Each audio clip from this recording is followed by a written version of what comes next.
Hi, Dr. Mockemer. This is my fiance Nathan, and he is a beginning flute student.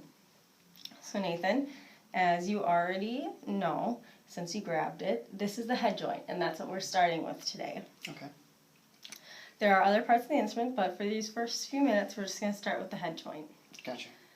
So, to start off, we need to talk about forming our embouchure, which is the way that our mouth forms to create the sound on the instrument. Okay.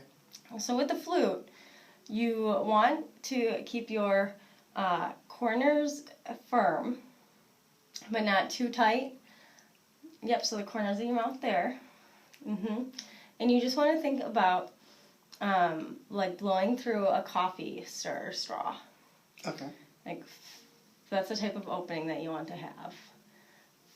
But then, if you put your hand out in front of you, you can blow at different points on your hand. Did you change direction? Yep, that's caused by moving your jaw. And then you can also blow hot air and cold air. And most of the time we want that cold air for the flute. So we're going to start off with closing our head joint. And then, yep, you just hold it where it's comfortable and where it's relaxing for you. But to find where we place the flute, since there's no like reed that we stick in our mouth or anything, we put the embouchure hole at the middle of our lips and then roll down. And then roll down. Yep, and now just try producing a tone.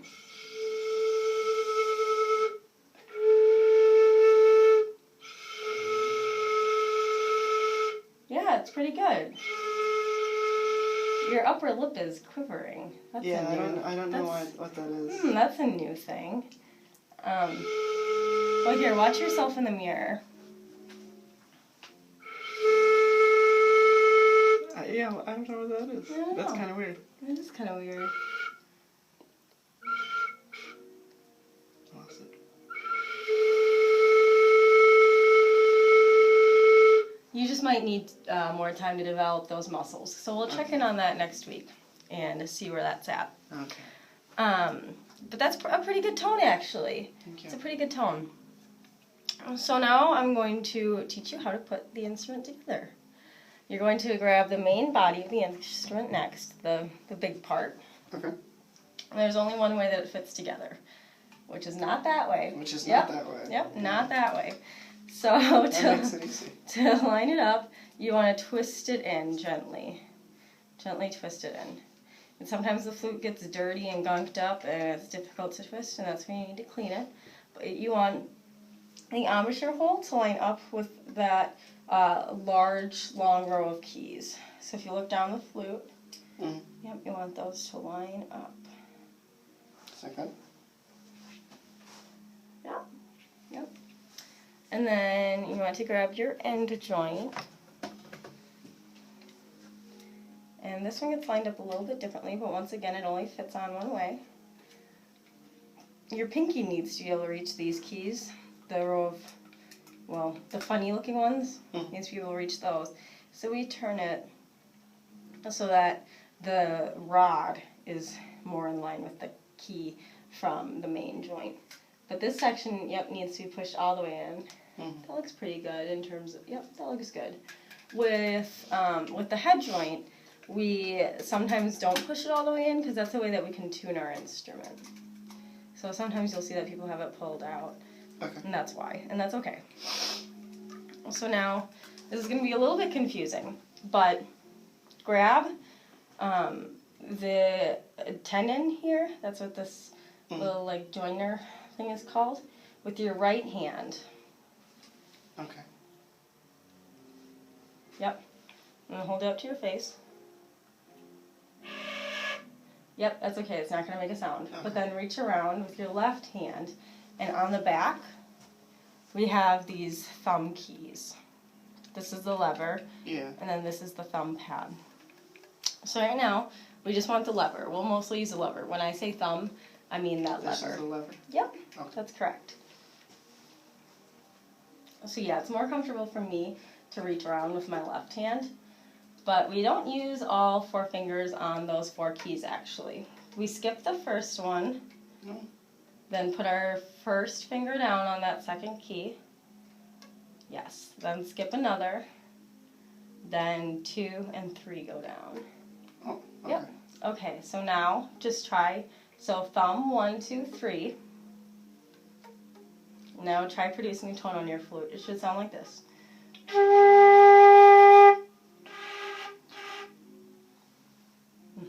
Yep, roll it down. There you go. Yeah, that's pretty good. Okay. Okay, yeah, you got some of those higher tones there.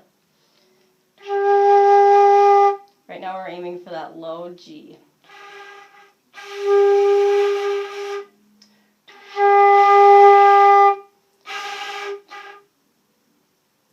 If you look at yourself in the mirror, your flute right now is a little crooked. If you try bringing it more parallel, try now.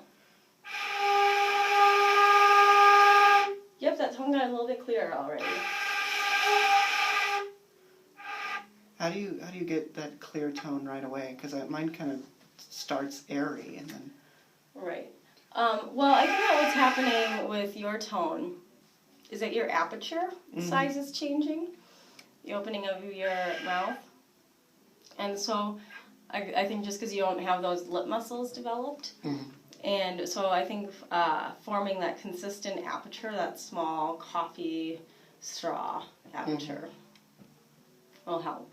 Okay. So, this is G.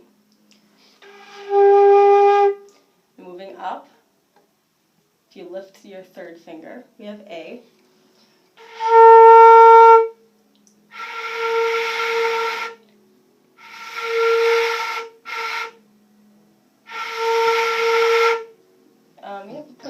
Place the hole and then roll down again.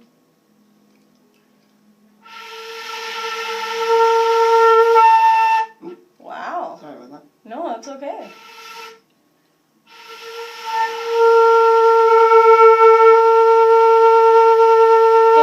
Good. Yeah, I think that was an airspeed because you hit that higher octave, and so I think your airspeed just needed to come down a little slower. Okay. Then lifting one more. And that note is B. Yeah. All right. So you know 3 notes now. Not bad. Okay. Let's go back before we continue with those notes and talk about tonguing. So when we tongue on the flute, when we start notes, we always want to start with the tongue, actually, and not just with air. So this is starting with air. And this is starting with tongue. Did you hear a difference at all? I think so. I'll do some in a row and you see if you can tell a difference.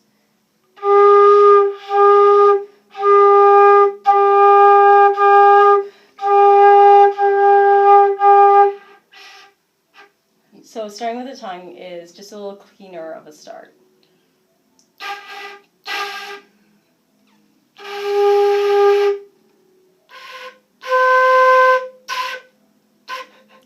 I feel like I want to spit. Yeah, it's okay. Something that might help is try placing your flute a little bit lower. We don't really want any of our actual pink lip to be on the lip plate. Okay. And am I focusing my air out or down? It's kind of different for every person. Like, I think about out, but other people think about down. Right, I'm just feeling where your air is. Right now, your air is going down, so, it's ending right here. I feel it right here. So try bringing it up. Try hitting my hand here. Okay, let's try it down again. There we go. Down.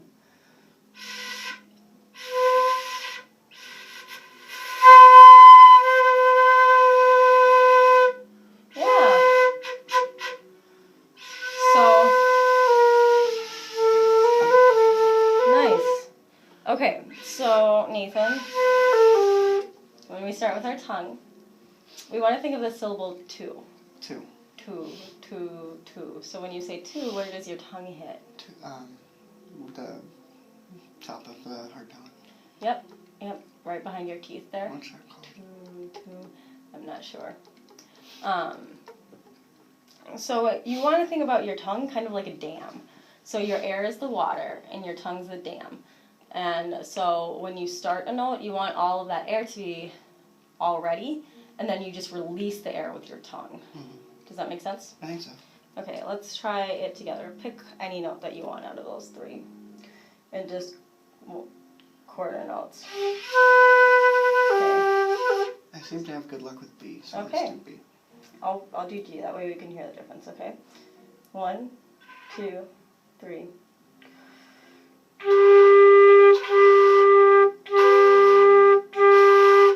Hold on, I have to find. Sure.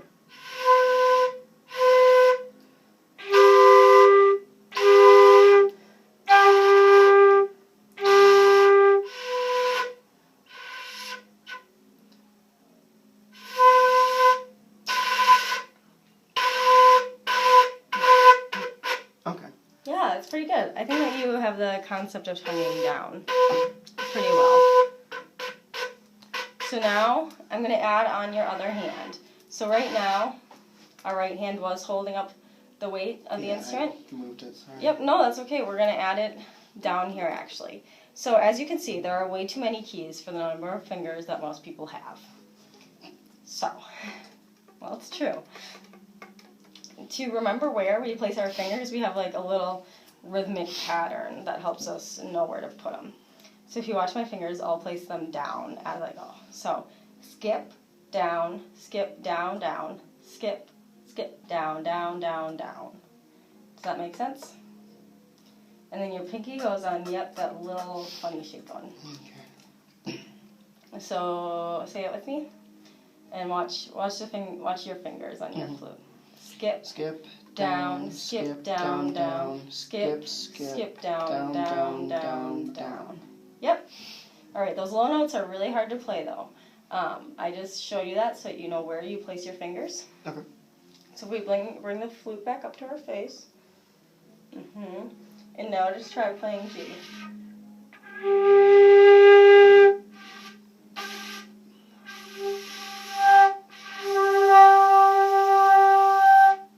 Wow. Okay, you've got good air there if you can hit those high notes.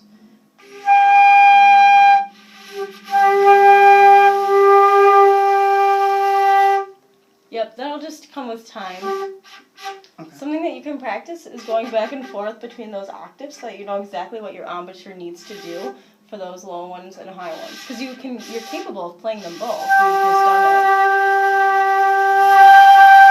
it. Yep, so what I'm talking about is with our tonguing, we'll start.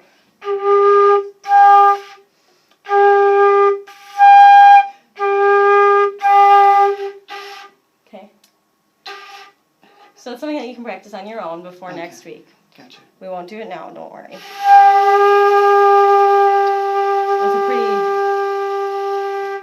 That's a pretty difficult skill.